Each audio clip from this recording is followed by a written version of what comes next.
Hello दोस्तों, आज मैं आपको सुनाऊंगी एक नई स्टोरी। कुछ भारी लग रहा है, मैंने मासूमियत से नाम गर्दन हिला दी।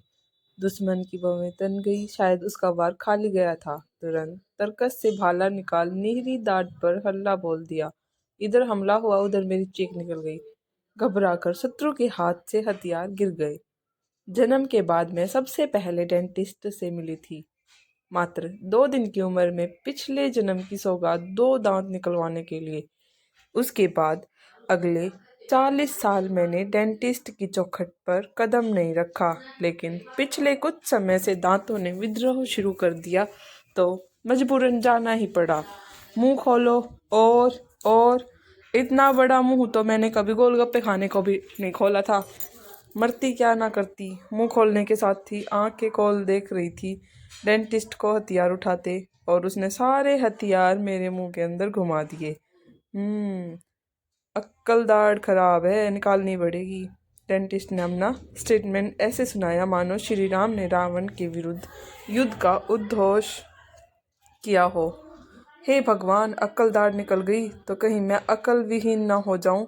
अब इस चिंता से निकली नहीं थी कि डेंटिस्ट महोदय ने अगले दिन का अपॉइंटमेंट दे दिया। पूरी रात ठीक से सो नहीं पाई। कितने सालों से अपने जबड़े में सबसे पीछे सहेज कर रखा था इसे, और कल मेरे जबड़े से जबरन खींच कर निकाल फेंका जाएगा इसे।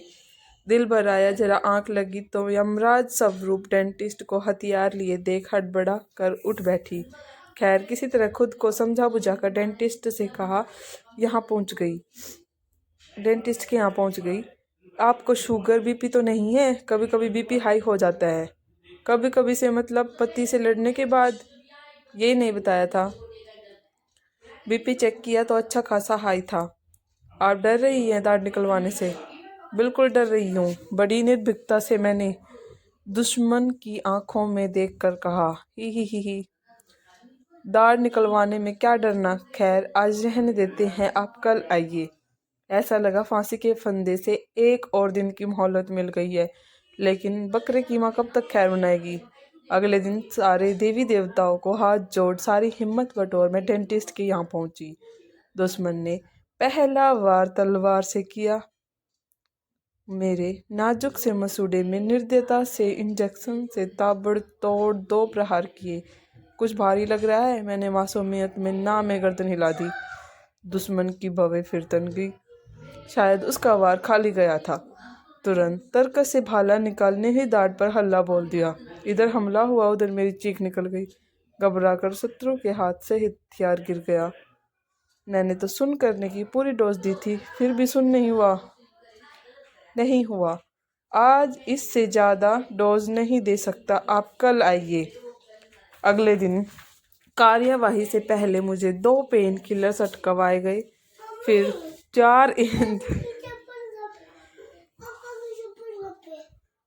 इंजेक्शन पूरे दाढ़ के इर्द गिर्द दाग दिए गए, और अट्ठास करते दुश्मनों ने भालों हथियारों की मदद से मेरी अकल दाढ़ की अकल ठीक कर दी। अब अकल दाढ़ डेंटिस्ट के हाथ में थी और वो अपनी विजय का जश्न मना रहा था। घर पहुंचे तो मुंह की सुन्नता चरम पर थी। हाथ में आइसक्रीम की कटोरी ले खानी शुरू की। समझ नहीं आ रहा था कि आइसक्रीम मुंह के किस कोने में जा रही है और किस में नहीं। मम्मी, आइसक्रीम गिर रही है। कहाँ? मैंने अपने कपड़े देखते हुए कहा। यहाँ। बेटे ने मोबाइल से फ़ोटो खींच कर दिखाई, बाद में वायरल पहले कर दी। मेरा आधा सूजा हुआ सुन मुँह किनारों से टपकती आइसक्रीम से नहा रहा था। हाय री अकलदार, तेरा जाना तो ताउम्र याद रहेगा। वो आइसक्रीम वाली फ़ोटो संलग्न करने की हिम्मत नहीं जुटा पा रही हूँ। आप लोग कल्पना करके ही हंस सकते हैं। थैंक यू दोस्तों। स्टोरी कैसी लगी कमेंट करके ज़रूर बताना।